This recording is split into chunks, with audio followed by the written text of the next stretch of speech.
The mission of Camp Koala is to provide grieving children, teens, and their families with the tools and resources to help them manage their grief in a healthy way and to offer companionship in a supportive environment.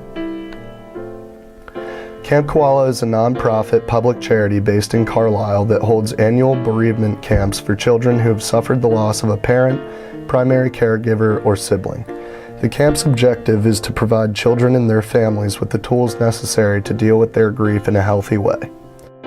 Camp Koala is a camp for kids 7 through 17, and there's actually 2 camps. There's one for children, and then there's also one for teenagers, and they're separate because their needs are separate. And they come up to Camp Thompson for 3 days and 2 nights, and they talk about their grief and their journey through their grieving process.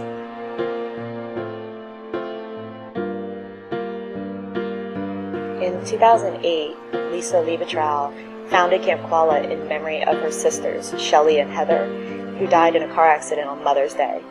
And that obviously affected her life and her family, and I think this was her way to talk about it and to give back and kind of get some help that she did not receive.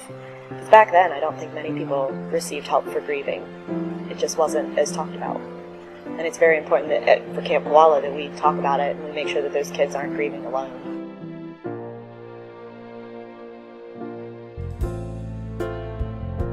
Also the commonality that 40% of our kids have lost their family member to murder, suicide, or drug overdose. And a lot of people don't realize that how traumatic that is for a child and how they really do need the support of the community. You get to meet a lot of new friends. Like when I first came here, I didn't know anyone here. Now, this is my 3rd year here, and I can pretty much pick everyone out first and last name.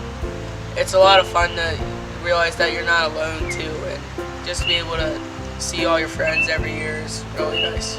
I think one of my favorite things is the mud wall because it really helps kids express themselves, but it's also a playful thing. They don't have to talk. They pick up a big handful of mud and they say the emotion that they're trying to express and they throw the mud at the wall. And at first you can see that they're kind of shy and they're not throwing it as hard and they're not picking up as much mud, but by the end they're reaching in with both hands and they're just screaming how they feel and they're throwing the mud, and then they're laughing together because they're all muddy and we're rinsing them off.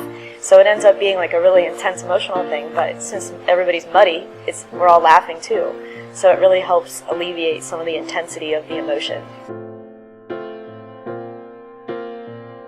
Therapy dogs, we have 3 dogs that are available all around the clock. They sleep there, they stay there, their handlers stay there too. It's been the same dogs for several years, and the dogs are just amazing. A lot of the younger children especially, they don't really have the words yet to describe the emotions they're having, but they can go and hug the dog. And it's real special when the dog will see that the child's hurting and the dog will walk over and approach the child.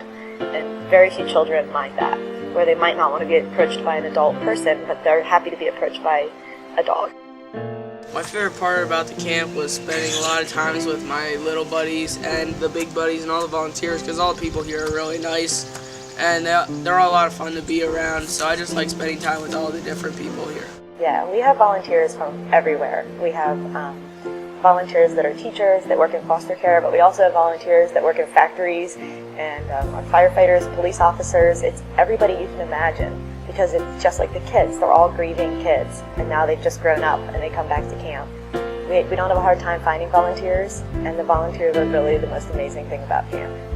And the way that they just show up and they listen and they're eager to help the kids out and to talk to them. They teach them to fish, they teach them archery, take pictures of them. Like the volunteers, it's as much fun for the volunteers as it is for the kids.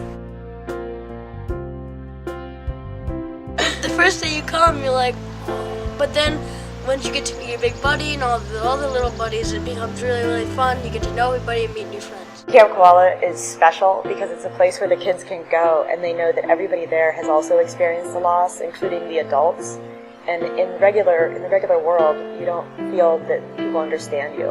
And a lot of these kids, it's the first time they've ever met anybody that has had the same loss as them or even that has lost a parent or a sibling.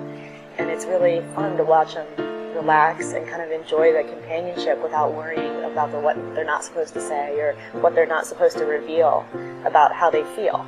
And also, it's fun to watch the little boys get really comfortable once they realize it's safe to be sad there. And they usually learn that from the men who are the big buddies. And it's just really special to watch that and to see how caring the volunteers are towards the children and how the children respond to it. You might not think it's going to be fun, but it eventually will. Yeah. It'll be fun.